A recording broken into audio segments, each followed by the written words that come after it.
क्या आप जानते हैं पांचवें तीर्थंकर मंगलानंदन अयोध्या नाथ सुमति नाथ दादा का नाम सुमति क्यों रखा गया?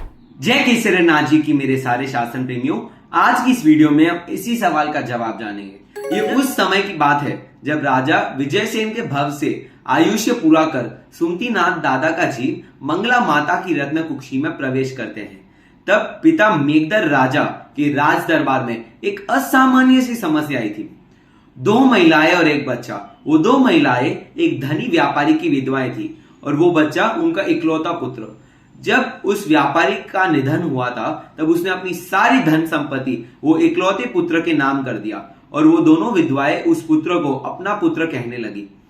ऐसी समस्या देख के दरबार के सारे दरबारी कंफ्यूज हो गए कि असली माता है कौन। तब ही पास में बैठी मंगला माता ने कहा, महिलाएं की समस्या एक महिला ही दूर कर सकती है, और कहा मेरी कुक्षी में एक पुत्र रत्न पल रहा है और हम उनके जन्म तक व्यापारी का धन और पुत्र दोनों राज्य की कस्टडी में रखेंगे और जन्म के बाद हम इस प्रॉब्लम का सलूशन देंगे। रानी के इतना कहने पर एक विधवा ने अग्री किया और दूसरी विधवा ने रोना शुरू कर दिया।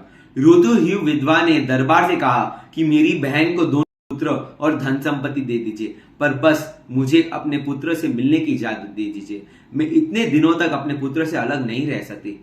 उतने में ही रानी मंगला ने रोती हुई विधवा में मां की ममता पहचानी और कहा कि पुत्र और धन दोनों उस महिला का है, और पहली विधवा को ढोंग करने के लिए सजा सुनाई। और जब वैशाख सुदी आठम के शुभ दिवस पर मंगला माता ने पुत्र रत्न को जन्म दिया, तब रानी की विजडम की बढ़ोतरी सुमति में बढ़ोतरी देखकर राजा मेघधर ने नवजात शिशु तीर्थंकर का नाम सुमति नाथ रखा।